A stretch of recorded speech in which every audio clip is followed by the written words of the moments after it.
America के पूर्व राष्ट्रपति बिल क्लिंटन जब भारत आए थे तो ताजमहल को देखने के बाद उन्होंने कहा था, आज मुझे एहसास हुआ इस दुनिया में दो ही तरह के लोग हैं, एक वो जिन्होंने ताज देखा है, दूसरे वो जिन्होंने ताज नहीं देखा। होंगी इस दुनिया में एक से बढ़कर एक खूबसूरत इमारतें, लेकिन ताज जैसी कोई नहीं, क्योंकि इसकी बुनियाद में एक बादशाह ने अपना दिल रखा है। आज इस वीडियो को आखिर तक ज़रूर देखना। आप ताजमहल के बारे में 22 ऐसी बातें जानोगे जो शायद ही आपने पहले कभी सुनी होंगी। नंबर 22। हज़ारों टूरिस्ट जो ताजमहल देखने आते हैं वो ये नहीं जानते कि जो वो सामने देख रहे हैं वो ताजमहल का पिछला हिस्सा है। दरअसल जो शाही दरवाज़ा है वो नदी के किनारे दूसरी तरफ है। आज ज़्यादातर टूरिस्ट ताज को वैसा नहीं देख पाते जैसा कि शाहजहां चाहते थे। मुगल काल में ताज तक पहुंचने के लिए नदी ही मुख्य रास्ता थी। ये एक तरह का हाईवे था। बादशाह और उनके शाही मेहमान नाव में बैठकर आते थे। नदी के किनारे एक चबूतरा हुआ करता था। नदी बढ़ती गई और वो बहुत पहले ही नष्ट हो गया। बादशाह और उनके मेहमान उसी चबूतरे से ताज आया करते थे। नंबर 21। ये कहा जाता रहा है कि शाहजहां ने ताजमहल बनाने वाले मजदूरों के हाथ कटवा दिए थे, लेकिन ये बात एक अफवाह जैसी लगती है क्योंकि इस बात का कोई प्रमाण मौजूद नहीं है। बहुत से इतिहासकारों का मानना है कि शाहजहां ने मजदूरों और कारीगरों को जिंदगी भर की पगार देकर उनसे एक करारनामा लिखवाया था कि वो ऐसी कोई दूसरी इमारत नहीं बनाएंगे। नंबर 20। ताजमहल की जो 4 मीनारें हैं ये बिल्कुल सीधी नहीं खड़ी हैं, बल्कि चारों बाहर की ओर हल्की झुकी हुई हैं और इन्हें ऐसा ही बनाया गया था ताकि भूकंप जैसी आपदा आने पर अगर ये गिरे भी तो बाहर की ओर गिरें और मुख्य मकबरे को कोई नुकसान ना पहुंचे। नंबर 19। कुतुब मीनार भारत की सबसे ऊंची मीनार है, लेकिन शायद आपको जानकर हैरानी हो, ताजमहल की ऊंचाई कुतुब मीनार से भी ज़्यादा है। ताजमहल 73 मीटर ऊंचा है, जबकि कुतुब मीनार की ऊंचाई 72.5 मीटर है। नंबर 18। दुनिया में जितनी भी ऐतिहासिक इमारतें मौजूद हैं उनमें से सबसे सुंदर कैलीग्राफी ताज पर हुई है। जैसे ही आप ताज के बड़े दरवाजे से अंदर जाते हो, दरवाजे पर लिखा ये सुलेख आपका स्वागत करता है। हे आत्मा, तू ईश्वर के पास विश्राम कर, ईश्वर के पास शांति के साथ रहे और उसकी परम शांति तुझ पर बरसे। ये कैलीग्राफी थुलूट लिपि में है। इस कैलीग्राफी को डिज़ाइन करने वाले का नाम अब्दुल हक था, जिसे ईरान से बुलाया गया था। शाहजहां ने उसकी चकाचौंध कर देने वाली कला को देखते हुए उसे अमानत खान नाम दिया, उपाधि के तौर पर। नंबर 17। जिस वक्त शाहजहां बादशाह बने वो मुगल सल्तनत का सबसे सुनहरा दौर था, या यूं कहें शाहजहां का ज़माना मुगल हुकूमत की बसंत जैसा था। चारों तरफ अमन और खुशहाली थी। प्रजा के लिए बादशाह का हुक्म ही सबसे ऊंचा होता था। शाहजहां की बादशाहत में लड़ाइयाँ नहीं होती थी। वो ज़बरदस्त शान शौकत ऐशो इशरत का दौर था। बादशाह को बड़ी बड़ी इमारतें बनवाने का शौक था। उन्होंने मुगल वास्तुकला के साथ भारत के प्राचीन इतिहास को मिला दिया था। नंबर 16। ऐसी भव्य इमारत दुनिया ने पहले कभी नहीं देखी थी। इसके लिए सफ़ेद संगमरमर राजस्थान के मकराना से लाया गया था। जेड और क्रिस्टल चाइना से मंगवाया गया था। लैपिस लाजुली अफ़गानिस्तान से आया था।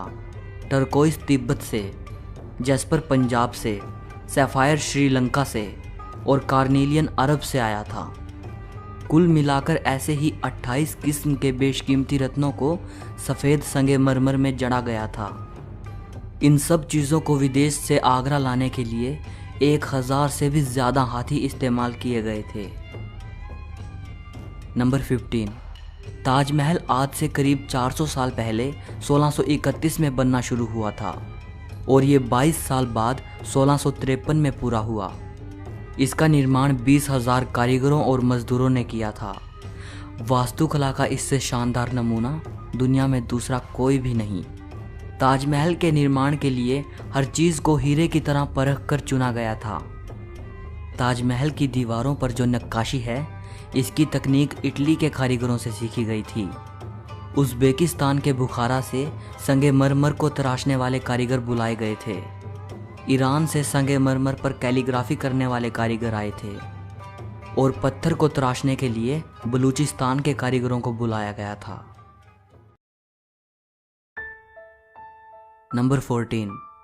1857 की क्रांति के दौरान अंग्रेज़ों ने ताज को काफ़ी नुकसान पहुंचाया। उन्होंने लैपिस लाज़ुली जैसे कई बेशकीमती रत्नों को ताजमहल की दीवारों से खोदकर निकाल लिया था। नंबर 13। ताजमहल के मुख्य गुंबद का जो कलश है, किसी ज़माने में वो सोने का हुआ करता था। 19वीं सदी की शुरुआत में सोने के कलश को बदलकर कांसे का कलश लगा दिया गया। नंबर 12।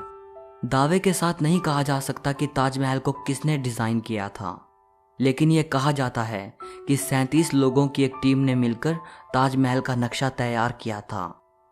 ये 37 वास्तुकार दुनिया के दूर दूर के कोनों से बुलाए गए थे।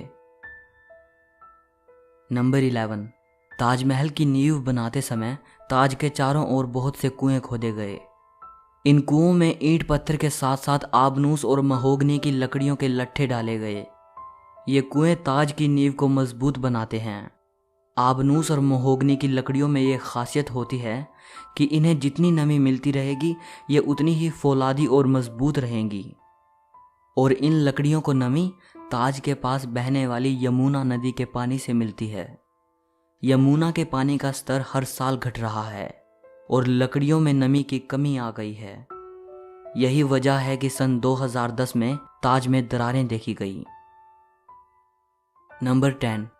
1653 में जब ताज बनकर तैयार हुआ था, उस समय इसके निर्माण की कीमत करोड़ों में आंकी गई थी। उसी हिसाब से अगर आज ताज बनवाया जाए तो इसे बनाने में कम से कम 57 अरब 60 करोड़ रुपए लगेंगे। नंबर 9। 1989 में एक भारतीय लेखक P.N. ओक ने एक किताब लिखी थी जिसका नाम था ताजमहल द ट्रू स्टोरी। इस किताब में उन्होंने कई तर्कों के साथ ये दावा किया था कि ताजमहल मकबरा बनने से पहले एक शिव मंदिर था और इसका नाम तेजो महाल्या था। सन 2000 में P.N. ओक ने अपनी बात को सिद्ध करने के लिए ताज की साइट खोदने के लिए सुप्रीम कोर्ट को अर्जी दी थी, जिसे सुप्रीम कोर्ट ने रद्द कर दिया। आर्कियोलॉजिकल सर्वे ऑफ इंडिया के मुताबिक ताजमहल कभी एक शिव मंदिर था, इस बात के कोई सबूत नहीं हैं, बल्कि शाहजहां ने ताज को बनवाया था, इसके प्रमाण ही इतिहास के पन्नों में मिलते हैं। नंबर 8। एक कहानी प्रसिद्ध है कि शाहजहां यमुना नदी के दूसरी तरफ काले संगमरमर से ऐसा ही एक और काला ताजमहल बनाना चाहते थे। कहा जाता है कि शाहजहां मुमताज की तरह अपने लिए भी एक मकबरा बनाना चाहते थे, लेकिन इससे पहले कि वो काला ताजमहल बनवा पाएं, औरंगजेब ने उनको कैद खाने में डलवा दिया। लेकिन इतिहासकार कहते हैं कि ये बाद में बनाई गई मनगढ़ंत कहानियां हैं। जिस जगह शाहजहां के काला ताज बनवाने की बात कही जाती है, वहां कई बार खुदाई की जा चुकी है, लेकिन ऐसा कोई सबूत नहीं मिला जिससे ये पता चले कि शाहजहां काला ताज बनवाना चाहते थे। नंबर 7। ताजमहल का डिज़ाइन हुमायूं के मकबरे से प्रेरित दिखता है। हुमायूं शाहजहां के परदादा थे। उनका ये मकबरा हिंदुस्तान में आगे बनने वाली कई मुगल इमारतों के लिए प्रेरणा बना। नंबर 6। दूसरे विश्व युद्ध में सरकार ने मकबरे के चारों ओर बांस का घेरा बनाकर सुरक्षा कवच तैयार कराया था, जिससे कि हवाई बमबाजों को भ्रमित किया जा सके और ये जर्मन और जापानी हवाई हमलों से सुरक्षा प्रदान कर पाए। 1965 और 1971 के भारत पाकिस्तान युद्ध के समय भी यही किया गया था। नंबर 5। कई देशों में ताजमहल की नकल पर बनी इमारतें मौजूद हैं, जैसे चीन, बांग्लादेश और कोलंबिया में। और ऐसी एक इमारत भारत में भी मौजूद है, बीबी का मकबरा।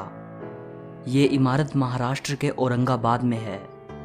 इसे मुगल बादशाह आजम शाह ने अपनी मां दिलरस बानो बेगम की याद में 17वीं सदी के आखिर में बनवाया था। इसे ताजमहल की तर्ज पे बनवाया गया था। इस मकबरे का गुंबद ताजमहल के गुंबद से छोटा है और इसका सिर्फ गुंबद ही संगमरमर का है, बाकी निर्माण प्लास्टर से किया गया है।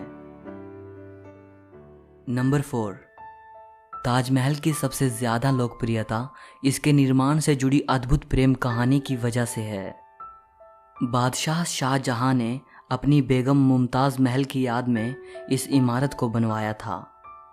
मुमताज का असली नाम अर्जुमंद बानो बेगम था।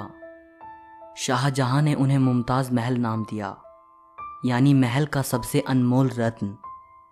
महज 38 साल की उम्र में अपनी 14वीं संतान को जन्म देते वक्त मुमताज की मृत्यु हो गई।